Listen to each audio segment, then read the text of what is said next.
우리가 어떤 생각이나 또 가치관 이런 것들이 뭔가 180도 바뀔 때 이제 전환점, 코페르니쿠스적 전환이다 이런 표현을 쓸 때가 있습니다. 코페르니쿠스적 전환. 독일의 예전에 철학자 임마누엘 칸트라는 사람 들어보셨을 텐데요. 이제 뭔가 완전하게 확 변할 때 코페르니쿠스적 전환 또는 코페르니쿠스적 전이 이렇게 표현을 했어요. 아시는 것처럼 16세기까지 이제 사람들은 천동설, 그러니까 지구가 세상의 중심이고 지구 중심으로 태양과 달과 모든 것이 돈다 이렇게 생각을 했는데 코페르니쿠스 그리고 갈릴레이가 이제 16세기에 지동설을 주장했죠. 그것이 아니라 태양이 세상의 중심이고 지구가 또 모든 천체가 태양을 중심으로 돈다라는 걸 발견했을 때 모든 사람들의 생각과 인식이 180도 모든 게 다 바뀌어 버린 것이죠. 그 후에 사람들은 큰 전환점을 맞게 되는데, 그래서 우리가 예를 들면 20세기에 자동차가 발명이 됐어요. 그리고 비행기가 발명이 되는데 그런 것들은 우리의 인류 역사에 획기적인 이렇게 변화를 일으켰죠. 예를 들면 우리가 2000년대 여러분 지금 스마트폰, 인터넷이 없다고 생각해 보세요. 유튜브가 없어요. 그럼 우리 삶이 어떨까요? 완전히 뭔가 다를 거 아니에요. 그러니까 그것이 발명됨으로써 인간 역사가 엄청나게 바뀌는데 그런 큰 전환들을 코페르니쿠스적 전환이다 우리가 이렇게 이야기를 합니다. 성경에서도 여러분 그런 일들이 있습니다. 우리가 성경을 창세기부터 요한계시록까지 쭉 보지만 중간중간에 아주 중요한 역사 속에 구속의 역사 속에 중요한 전환점과 중요한 포인트들이 있습니다. 여러분 성경에서 가장 중요한 전환점 한마디로 말하면 뭘까요? 한 가지, 그것은 예수 그리스도가 이 땅에 오시는 사건이죠. 이 사건은 모든 온 세계 인류의 인간 역사에서 가장 중요한 전무후무한 사건. 그래서 BC와 AD, 기원전과 기원후가 예수 그리스도의 오심으로 지금도 세상 역사는 흘러가고 있고 특별히 신약과 구약을 가르는 중요한 구속사의 전환점이 되는 사건입니다. 자, 우리가 사도행전을 보고 있는데요. 오늘 우리가 살펴볼 이 말씀도 어떻게 보면 사도행전에서 또는 신약성경 전체에서 코페르니쿠스적 전환점이 되는 아주 중요한 사건이라고 할 수가 있습니다. 고넬료의 회심 사건이죠. 지금까지는 이제 바울 중심으로 봤습니다. 바울이 다메섹을 가다가 예수님을 만나서 회심했습니다. 소명을 받았습니다. 그리고 이제 광야로 가서 연단을 받았죠. 그리고 와서 예루살렘에서 복음을 전하다가 바울은 싹 사라지고 갑자기 고넬료 이야기가 등장을 하고 있습니다. 우리 생각에 저도 예전에는 그렇게 생각했어요. 고넬료 그냥 로마의 백부장이 예수님 믿고 회심하는 사건이구나 정도로 생각을 했는데 여러분 말씀을 보시면 그렇지 않고요. 이것은 사도행전뿐만 아니라 성경 역사의 한 획을 긋는 아주 중요한 사건이라고 할 수가 있습니다. 왜냐하면 지금까지 사도행전 9장까지는 어떻게 진행이 됐습니까? 복음이 전파가 됐지만 주로 유대인들에게만 전파됐어요. 예루살렘과 온 유대 사마리아, 유대인 중심으로 복음이 전파되지만 오늘 사도행전 10장부터 고넬료의 회심을 통해서 이방인들에게 하나님 나라가 확산되는 놀라운 변화가 이루어집니다. 아니 어떻게 보면 사도행전뿐만 아니라 수천 년 역사 속에서 여러분 구약 시대부터 복음은 사실은 하나님 나라 역사는 유대인 이스라엘 중심으로 그렇게 진행됐는데 이제 드디어 하나님의 나라가 이방인들에게 확산되고 전파되는 중요한 분기점을 맞게 되는 것이죠.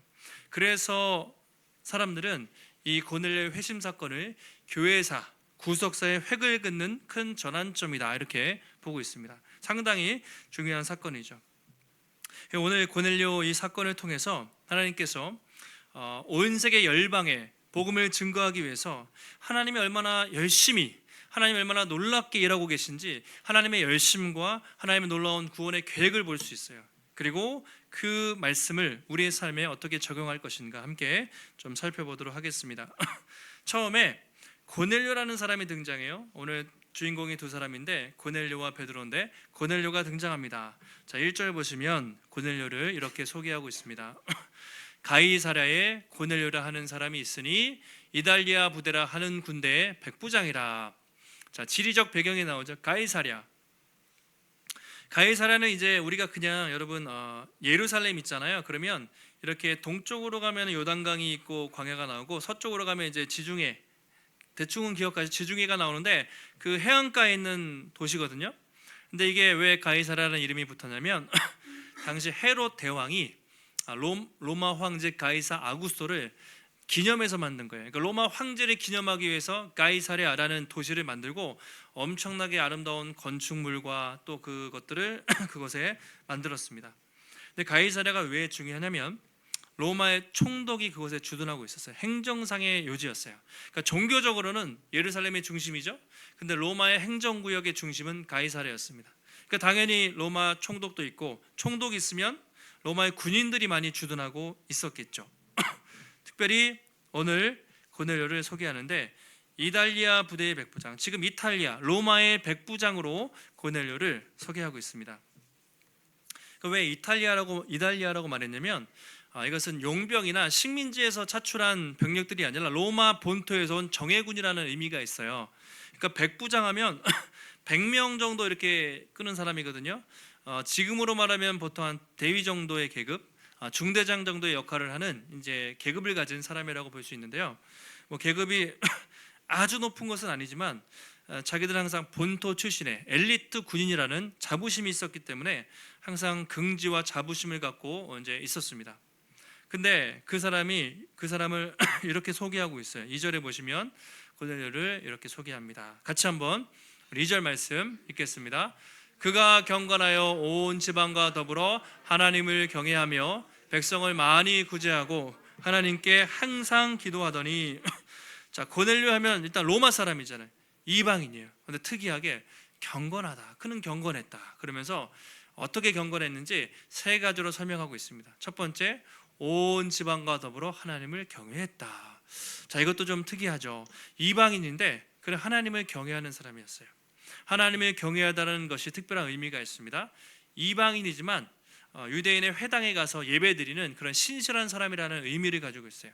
그런데 자기만 하나님을 경외하는 것이 아니라 온 집안, 가족들과 자녀들까지 함께 하나님을 경외하는 집안이었다. 이렇게 말하고 있습니다. 두 번째는 백성을 많이 구제했다고 말하죠. 백성을 구제했다. 여러분 생각해 보세요. 로마의 백부장이면 권위와 능력이 있잖아요. 예를 들어 일제 식민 통치하는데 일본 순사들이 얼마나 많이 사람들을 괴롭혔겠어요. 조선 사람들을. 대부분의 로마 군인들은 많이 착취하고 괴롭혔는데 고넬료는 유대인들을 많이 구제했어요. 상당히 성품이 좋았던 것 같아요. 그리고 세 번째, 하나님께 항상 기도하는 사람. 중요한 게 그는 신실해서 항상 하나님 앞에 기도하는 사람이었다라고 고넬료를 소개하고 있습니다. 그러니까 보통 백부장이라고 할 수 없어요. 뭔가 참 신실한 사람처럼 보입니다. 그리고 사람들에게 존경을 받았어요. 어느 날이었습니다. 그날도 그는 항상 기도하는 사람이니까 오후쯤에 됐을 때 하나님 앞에 기도하다가 놀라운 환상을 보게 됩니다. 3절에 이렇게 됐죠. 하루는 제 9시쯤에 되어 환상 중에 밝히 봄에 하나님의 사자가 들어와 이르되 고넬료야 하니 이 음성을 들었습니다. 제 9시 지금으로 말하면 오후 3시예요. 오후 3시에 고넬료가 아마 기도하고 있었던 것 같아요. 그때 천사를 보게 됩니다. 자, 유대인들은 하루 3번 기도하는 거 아시죠? 바리새인들은 아침 또 점심 저녁 하루에 3번 기도하는 게 일상이었는데 고넬료도 그랬던 것 같아요. 이방인이었지만 오후 3시 딱 기도 시간이 되니까 하나님 앞에 딱 기도하고 있는데 한참 기도하다가 환상을 보고 천사의 음성을 듣게 됩니다. 고넬료야. 그가 그 소리 듣고 처음에 두려웠겠죠. 두려워하며 이르되 주여 무슨 일입니까? 천사가 이르되 너의 기도와 구제가 하나님께 상달되었다라는 그런 말을 고넬료가 듣게 됩니다. 자, 처음에 반응은 두려워하면서 주여 무슨 일이니까. 퀴리에 로드 이런 말은 원래는요 당시에 로마 황제에게만 붙일 수 있는 말이 주여 퀴리에 이런 말이었어요. 그런데 지금 고넬료가 하나님 천사를 향해서 주여 퀴리에 이렇게 말하고 있습니다. 뭔가 하나님에 대한 경외심을 가지고 그가 이제 순종하는 마음으로 고백을 하고 있습니다. 천사가 뭐라고 하죠? 너의 기도와 너의 구제가 하나님께 상달되었다 이렇게 말합니다. 상달되다. 들으셨다는 말이잖아요. 쉽게 말하면. 근데 이게 구약적인 의미가 있어요. 여러분 구약 레위기에 보시면 번제라는 게 있습니다. 희생 제물을 막 태워드리면 어떻게 돼요? 연기가 막 올라가죠. 여호와께 향기로운 제물이다, 여호와께 향기로운 냄새라, 이런 표현이 있어요. 하나님이 제사를 받으셨다는 것인데, 이 말은 하나님께서 평소에 고넬료의 그 기도와 그의 기도를 받으셨다, 향기롭게 받으셨다라는 이제 의미를 가지고 있어요. 그래서 요한계시록에 이런 표현이 있어요. 성도들이 기도할 때 성도들의 향기 연기가 그렇게 기도와 함께 올라갔다, 상달되었다, 이런 표현이 있어요. 그러니까 우리가 기도할 때 기도가 올라가서 하나님께 상달되는 것이죠. 그만큼 하나님께서 이 평소에 고넬료의 기도와 구제를 잘 들으셨다라고 말하고 있습니다. 그러면서 한 가지 명령을 내려요. 지금 당장 사람을 요바에 보내서 거기 가면 베드로라는 시몬, 그 유명한 사도가 있는데 그 사람을 일로 데리고 와라, 이렇게 천사가 명령을 합니다. 고넬료는 깜짝 놀랐겠죠. 아니 갑자기 왜 나에게 이런 환상이 일어날까? 그리고 모두가 알만한 유명한 사도 베드로를 불러오라는 거예요. 그런데 여러분 6절 한번 성경을 보시면 베드로가 지금 어디 거주하고 있습니까? 그는 무두장이 시몬의 집에 유숙했다, 이런 표현이 있어요. 무두장이 좀 어려운 말이죠. 지금 우리말로는 가죽 제조업자거든요. 가죽으로, 동물의 가죽으로 뭐 옷이라든가 지갑이라든가 가방을 만드는 그 일을 하는 사람이에요. 근데 특이한 게요, 당시 유대인들은 정결법을 아주 철저히 지켰기 때문에 가죽을 만드는 일이라 이건 부정한 사람이기 때문에 같이 있을 수가 없어요. 원래 유대인들은 상종을 안 하는데 베드로가 거기 일단 머물고 있어요. 이건 한번 우리가 생각해 볼 필요가 있습니다. 아마도 베드로 입장에서는 예수님을 만나고 이제 지금 구약에서 신약으로 넘어가는 과정 중이잖아요. 그래서 조금씩 그 정결법에 대한 이해가, 복음에 대한 열린 마음이 있었던 것 같아요. 그래서 이제 어쨌든 가죽을 만드는 그 사람 집에서 베드로가 머물고 있는데 그 사람을 데리고 오라고 천사가 고넬료에게 명령을 하고 있습니다. 한 가지 한번 질문으로 여기서 우리가 해보자면 하나님은 왜 고넬료야, 내가 너에게 복음을 전하겠다, 예수님의 복음을 직접 전하지 않고 천사를 통해서, 베드로를 통해서 전달을 하셨을까요? 그리고 왜 하나님은 바울도 있고 많은 사람이 있는데 왜 베드로를 부르셔가지고 그 일을 하게 하셨을까요? 하나님은요, 어떤 일을 하실 때 보시면 어떤 경우에는 직접 환상과 계시로 말씀하실 때도 있지만 대부분은 어떤 사람들을 통해서, 당신이 택한 사람들, 메신저, 또 제자들을 통해서 그렇게 일하실 때가 많이 있습니다. 그리고 왜 베드로를 쓰시는가?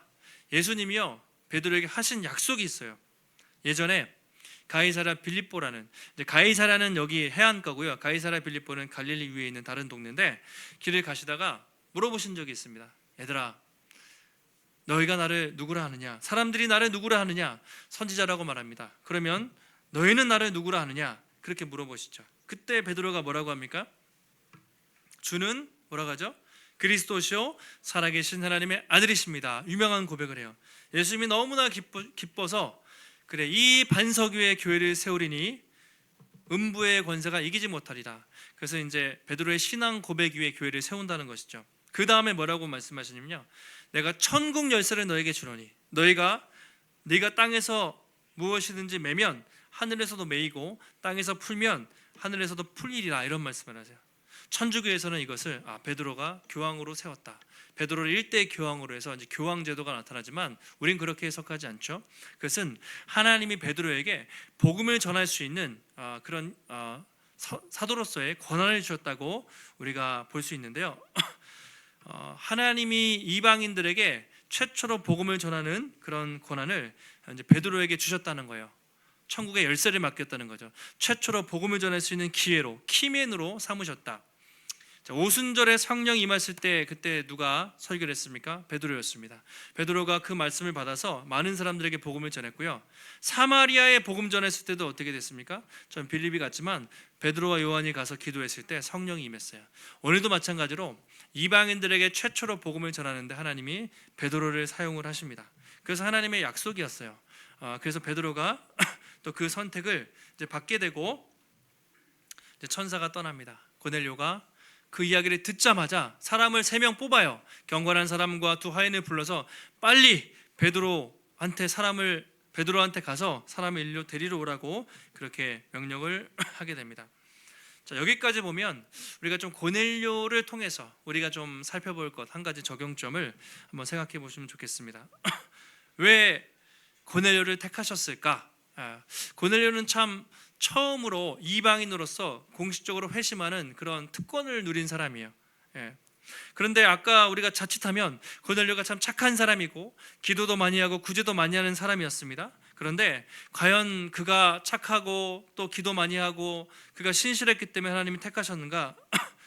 그렇지 않죠. 만약에 여러분 고넬료가 착하고 신실하고 그의 성품 때문에 하나님이 그를 택하셨다면 그것은 복음이 아니라 그건 율법주의죠. 종교입니다.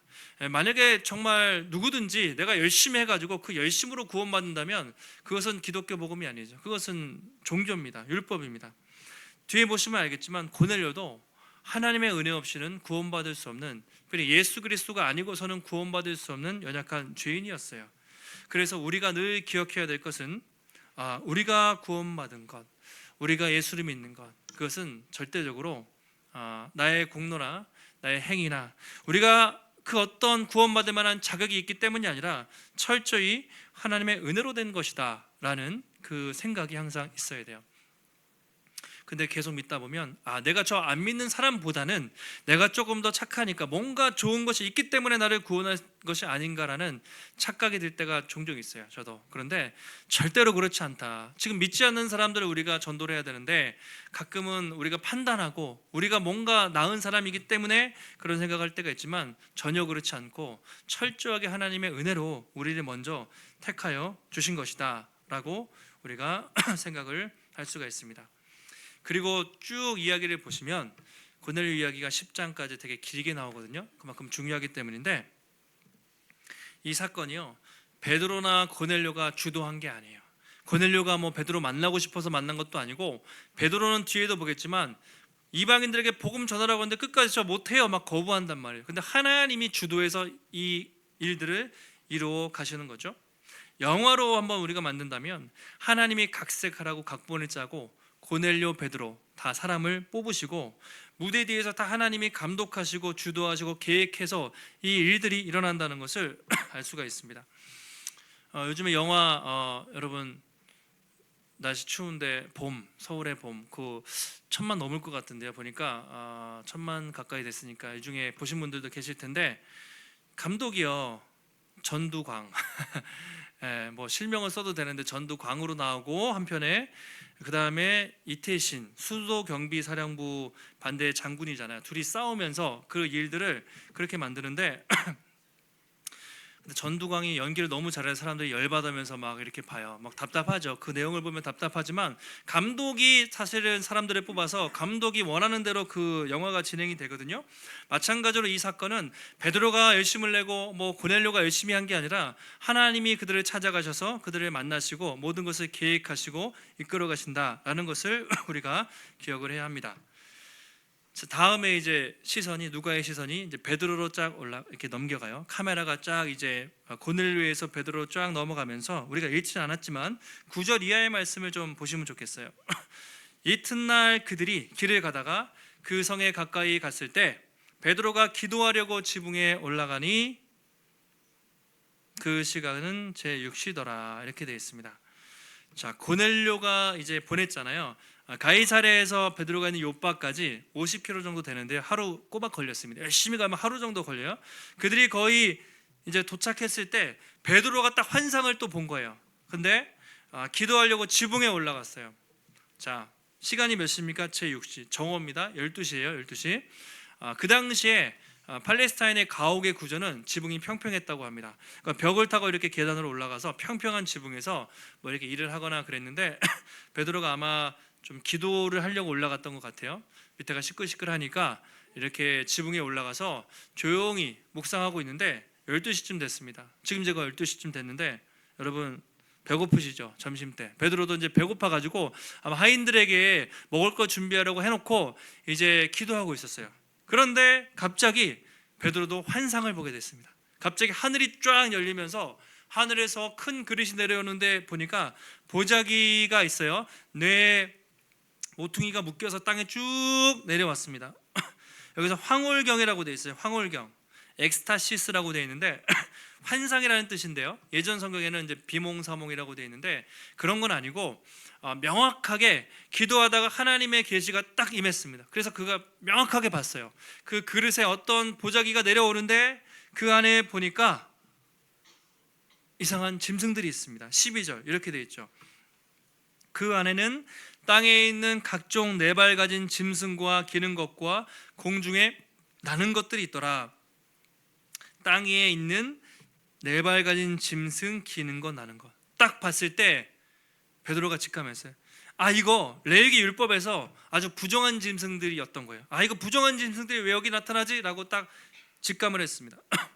레위기 11장에 보시면 여러분 그거 아시죠?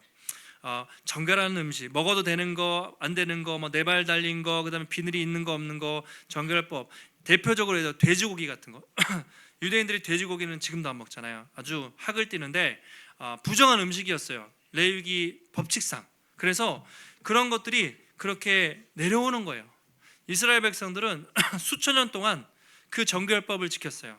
부정한 음식들은 철저히 먹지 않고 그렇게 구별했습니다. 하나님이 주신 음식만 먹었어요. 이게 절대로 타협할 수 없는 목숨보다 소중한 그들의 율법이었습니다. 그런데 충격적인 음성이 들려요. 뭐라고 하냐면 일어나 잡아먹으라, 잡아먹으라. 자기가 딱 생각할 때 도저히 먹을 수 없는 그 음식들인데 잡아먹으라, 잡아먹으라, 그 음성을 들은 것이죠. 그러니까 베드로 입장에서는 도저히 안 되는 이야기를 하고 있는 것입니다. 베드로가 당연히 얘기죠. 주여, 그럴 수 없습니다. 절대로 먹을 수 없습니다. 수천 년 동안 우리 민족이 생명처럼 지켜온 율법인데 어떻게 이 법을 어길 수 있습니까? 베드로가 그렇게 얘기해요. 베드로 입장에서는 당연히 그렇게 이야기할 수도 있었습니다. 그렇게 한 번, 두 번, 세 번 있은 뒤에 보자기가 올라가요. 도대체 이것이 무슨 일인가? 베드로가 정말 의아해했겠죠. 성경에서요, 베드로가 되게 주도적이고 막 의지가 강하잖아요. 그래서 몇 번 주님 안 돼요 이렇게 말씀하신 적이 몇 번 있는데 가이사랴 빌립보에서 아까도 너희는 나를 누구라 하느냐 칭찬을 들었어요.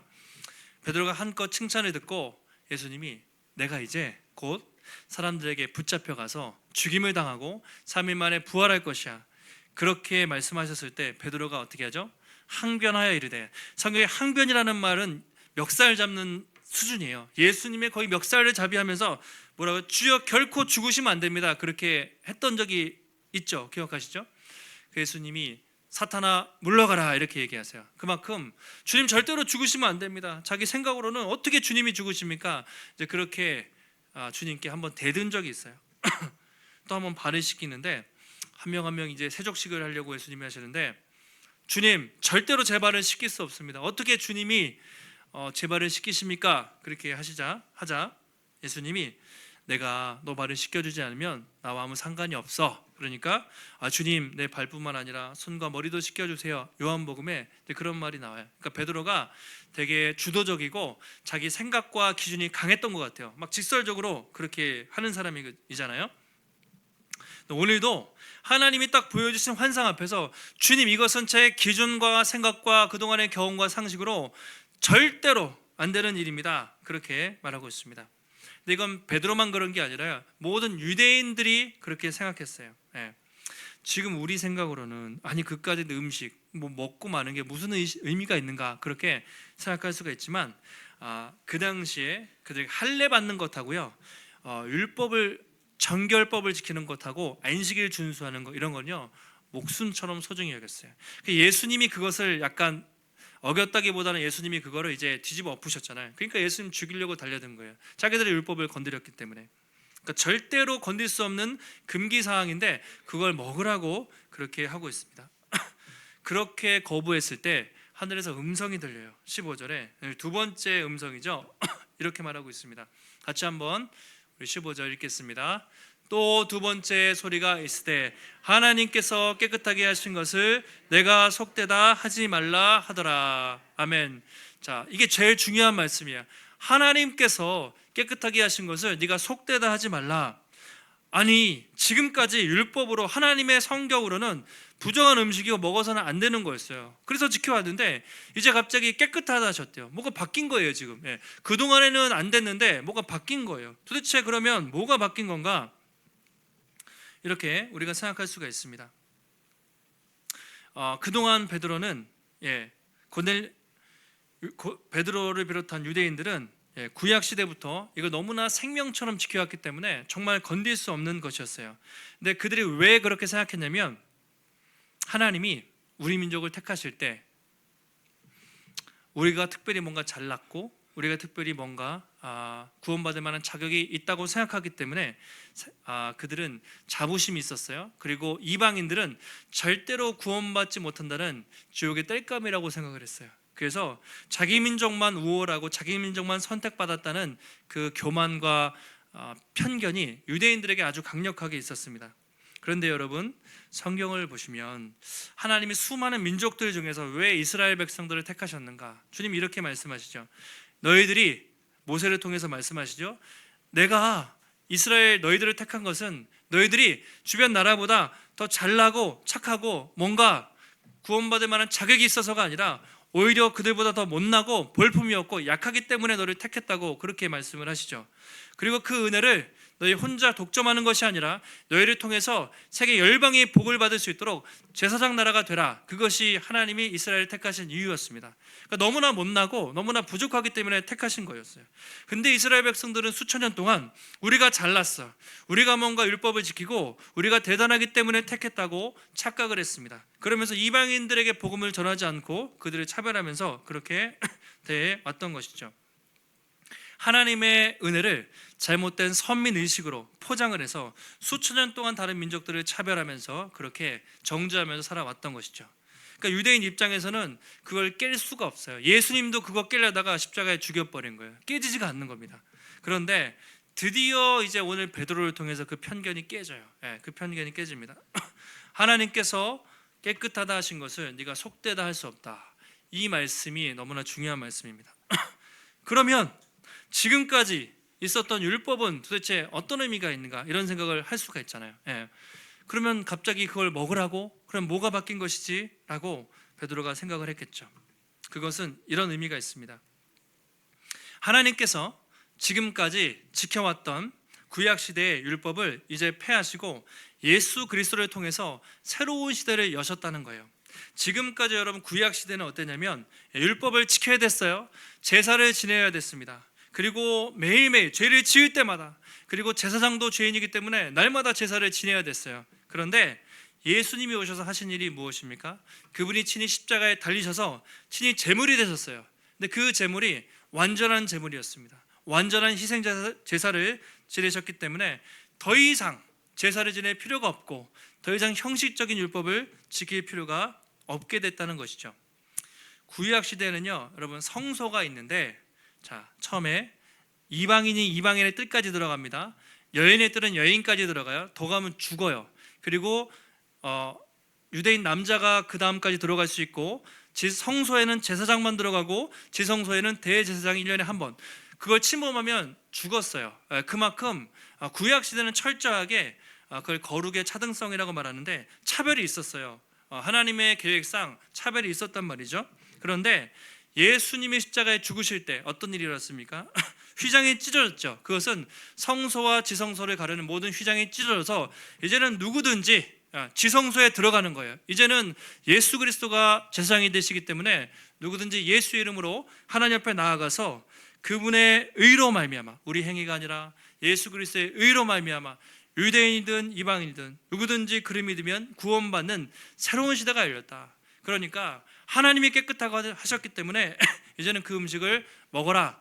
다시 말하면 이방인들에게 복음을 전해라. 그렇게 말씀을 하고 있는 것입니다. 바로 이것이 여러분 구약과 신약을 가르는 코페르니쿠스적 전환이죠. 그러니까 예수님의 오심 때문에 이게 생긴 거예요.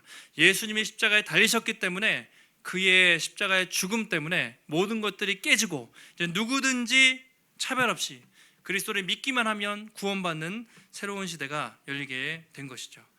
근데 이제 베드로가 이게 한 번에 바뀌지가 않잖아요. 오랫동안 관석이 있기 때문에 베드로도 이걸 받아들이기가 상당히 힘들었습니다. 갈라디아서 3장 28절에 보면 사도 바울이 이렇게 얘기해요. 여러분은 유대인이나 헬라인이나 종이나 자유자나 남자나 여자나 다 그리스도 예수 안에서 하나이니라. 이 말씀이 우리에게는 지금 그렇게 너무나 평범하게 다가올 수도 있어요. 잘 생각해 보세요. 그 당시 입장에서는요, 유대인하고 이방인은 절대로 상종을 못했다니까요. 절대로 한 곳에서 예배를 드릴 수가 없는 원수들입니다. 그리고 종이나 자유자, 당시에는 노예가 있고 그리고 귀족들이 있을 거 아니에요. 그들이 함께 어울릴 수가 없는 존재였어요. 당시에는 남자 여자가 엄청나게 차별이 있는 세상이었습니다. 그런데 이제는 누구든지 예수 그리스도 안에서 하나, 차별 없이 그리스도 안에서 하나가 되었고 한 자리에서 예배드리고 한 몸이 되었다. 이것은 그 당시의 사람들의 입장에서는 정말 천지가 개벽되는 엄청난 말씀이었습니다. 이게 이제 복음인 것이죠. 오늘로 말하면 여러분이 남자든지 여자든지 또는 여러분들이 어디에 사시든지 여러분이 직업이 무엇이든지 여러분이 어떤 성격을 가지고 계시든지 여러분이 또 우리가 어떤 다른 점들이 있든지 관계없이 예수 그리스도 안에서 차별이 없고 주님 안에서 한 몸이 되었다. 만약에 우리 안에 여러분 예수님을 믿으면서도 누군가에 대해서 마음속에 우리는 대놓고 차별을 안 하지만 차별하고 누군가 판단하는 마음들이 있다면 아직 우리는 복음을 잘 모르는 것이죠. 차별이 없어요. 누구든지 그리스도 안에서 다 구원받고 하나라고 오늘 성경은 그렇게 말하고 있습니다. 그렇게 이제 거부해요. 처음에 몇 번 거부하다가 세 번째 계속 말씀하시자 순종을 하게 되는데 마침 이제 다음에 살펴보겠지만 이게 도대체 이걸 어떻게 먹어야 되나 이러고 있는데 똑똑똑 소리가 들리는 거예요. 보니까 고넬료가 보낸 사람들이 딱 도착했어요. 들어보니까 고넬료도 그런 환상을 받고 당신을 불러오라고 합니다. 그 얘기를 하는 거예요. 그때 베드로가 깨달았죠. 시대가 바뀌었구나. 세상이 바뀌었구나. 이제 이방인에게도 복음 전파되는 시대가 열렸구나. 그리고 베드로가 가서 복음을 전하다가 성령이 그들 가운데 고넬료 가정에 엄청나게 임해요. 그러면서 오순절 성령 강림 사건은 유대인들에게만 임했지만 이제 베드로를 통해서 고넬료와 이방인들에게 임하는 사건을 봅니다. 사람들이 깜짝 놀라요. 드디어 하나님이 이방인들에게도 구원받는 새로운 시대를 여셨구나 하면서 이제 그때부터 복음이 확산이 되는 것이죠. 그만큼 오늘 고넬료 사건은 상당히 중요한 사건이라고 말씀을 드릴 수가 있습니다. 오늘 말씀은 두 가지 마무리하고 정리하겠습니다. 첫 번째로 여러분 우리가 하나님께 구원받은 것은 절대로 우리의 열심, 우리의 율법의 어떤 행위 공로가 아니라 오직 예수 그리스도를 믿음으로 구원받았다는 것입니다. 그 어떤 사람도 여러분이 아무리 열심히 기도하고 봉사하고 헌금하고 구제해도 그 열심으로 구원받을 사람이 없어요. 그렇게 따지면 사도 바울은 그 열심으로 구원받았겠죠. 그러나 바울도 죄인 중에 괴수. 그 누구도 인간의 노력과 공로와 열심으로 하나님 앞에 구원받을 수 없고 오직 예수 그리스도를 믿음으로 하나님의 은혜로 우리가 구원을 받게 되는 것이죠. 갈라디아서 3장 13절에 이렇게 이야기합니다. 그리스도께서 우리를 위하여 저주를 받은 바 되사 율법의 저주에서 우리를 속량하셨으니 기록된 바 나무에 달린 자마다 저주 아래 있는 자라 하였습니다. 자, 우리 위해서 저주를 받으셨는데요. 율법의 저주, 율법을 아무도 못 지키거든요. 율법을 구약시대에 주셨지만 아무도 율법을 지킬 수 있는 사람이 없어요. 그래서 그 율법의 저주에서 예수님이 대신 죽으심으로 우리가 속량, 구원을 받았습니다. 자, 14절 말씀 같이 한번 읽겠습니다. 이는 그리스도 예수 안에서 아브라함의 복이 이방인에게 미치게 하고 또 우리로 하여금 믿음으로 말미암아 성령의 약속을 받게 하려 함이라. 아멘. 그리스도 예수 안에서 어떤 복이요? 아브라함의 복, 아브라함에게 주신 복. 이스라엘 백성들은 이것은 우리 민족만 구원받았다고 생각했는데 하나님은 처음부터 구약시대부터요 아브라함을 통해서 온 이방이 복을 받게 하시려고 그랬고 시내산에서 이스라엘 백성을 택하면서 너희를 통해서 온 이방이 복을 받으라고 했어요. 근데 이스라엘 백성들이 불순종했던 거예요. 근데 이제는 예수 그리스도를 통해서 그 아브라함에게 허락하셨던 그 축복이 온 이방에 미치게 하고 우리로 하여금 믿음으로 말미암아 예수 그리스도를 믿음으로 말미암아 성령의 약속을 받게 하랍니다. 우리 중에 누구든지 여러분 율법을 지켜서 우리의 행위와 열심으로 구원받는 것이 아니라 오직 예수 그리스도를 믿음으로 여러분 그 은혜로 우리가 구원을 받는 줄 믿습니다. 이것을 꼭 기억하시고 두 번째는 우리의 구원에 있어서 우리가 하나님을 찾은 것이 아니라 하나님이 먼저 우리를 택하셨다는 것이죠. 그것이 은혜입니다. 오늘도 여러분 고넬료가 그렇게 찾았습니까? 베드로는 끝까지 거부했어요. 그런데 하나님이 고넬료를 택하시고 베드로를 부르셔서 이방 민족들이 복을 받는 놀라운 역사를 하나님이 이루어 주셨습니다. 하나님이 주도적으로 주권적으로 역사하는 것이죠. 하나님 나라의 모든 일은요, 인간의 열심으로, 우리가 교회를 섬기고 사역하는 것도 우리의 열심과 노력으로 하는 것이 아니라 하나님이 철저히 주도하신다. 오늘 말씀도 고넬료에게 환상을 주시고 베드로에게 환상을 주시고 베드로가 이게 뭐지? 하고 있는데 마침 고넬료가 보낸 사람들이 도착해서 그것을 깨닫고 또 베드로가 가서 복음을 전하는데 복음을 전하자마자 성령이 내리고 이 모든 것들이 우연이 아니라 하나님이 철저히 계획하시고 주도하신 놀라운 사건이라는 것이죠. 그렇게 해서 수천 년 동안 지속돼 왔던 이 유대인들의 편견이 깨지고 드디어 이방인들에게 복음이 전파되는 새로운 역사가 오늘부터 시작되게 된 것이죠. 여러분, 우리가 이것을 본다면 참 하나님의 계획과 역사가 얼마나 놀라운가.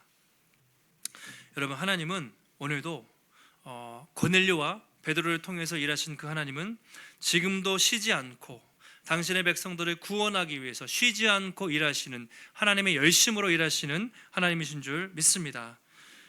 하나님은 모든 사람이 구원을 받으며 진리를 아는 데 이르기를 원하시느니라, 이렇게 얘기해요. 우리가 하나님, 세상이 이렇게 힘들고 교회가 어려운데 하나님 뭐 하세요? 이런 생각이 가끔 들 때가 있지만 그렇지 않습니다. 성경을 보시면 하나님은 쉬지 않고 일하고 계세요. 지금도 믿지 않는 사람들 한 사람이라도 더 구원받게 하시기 위해서 택한 사람들을 통해서 복음을 전파하시고 쉬지 않고 우리 인생을 주관하시고 모든 선교를 주관하시는 분이 살아계신 하나님이신 줄 믿습니다. 그리고 우리를 통해서 그 일을 하기 원하시는 거예요. 우리를 통해서 메신저로 하나님이 직접 일하시기보다는 고넬료와 베드로처럼 여러분은 메신저를 통해서 믿음으로 순종하는 그 사람들을 통해서 하나님의 구원의 역사를 이루어가기 원하세요. 그래서 우리가 좌절하지 말 것은 하나님의 열심입니다. 우리의 열심은 한계가 있지만 그분이 쉬지 않고 그분이 지금도 역사하신다면 우리는 그분의 은혜를 힘입어서 지금도 믿음으로 살아갈 수가 있습니다. 오늘도 여러분, 우리가 받은 구원이 전적으로 하나님의 은혜와 선물이라는 것을 여러분 꼭 기억하시고, 여러분 교만하면 안 됩니다. 내가 구원받을 만한 자격이 있다. 여러분 교만하지 마시고 늘 겸손하시기 바라고요. 누구든지 예수 믿는 자를 차별 없이 구원하시고 생명 주시는 그 복음을 기억하고, 여러분 우리 주변에 복음이 필요한 사람들이 있을 겁니다. 고넬료처럼 지금도 기다리는 그 사람들에게 예수 그리스도의 생명의 복음을 또 힘있게 증거하며 살아갈 수 있는 우리 복된 성도님들이 되시기를 예수님의 이름으로 축원합니다. 하나님 감사합니다. 오늘도 거룩한 주 허락하여 주시고 하나님의 또 귀한 말씀 깨닫게 하시니 감사를 드립니다.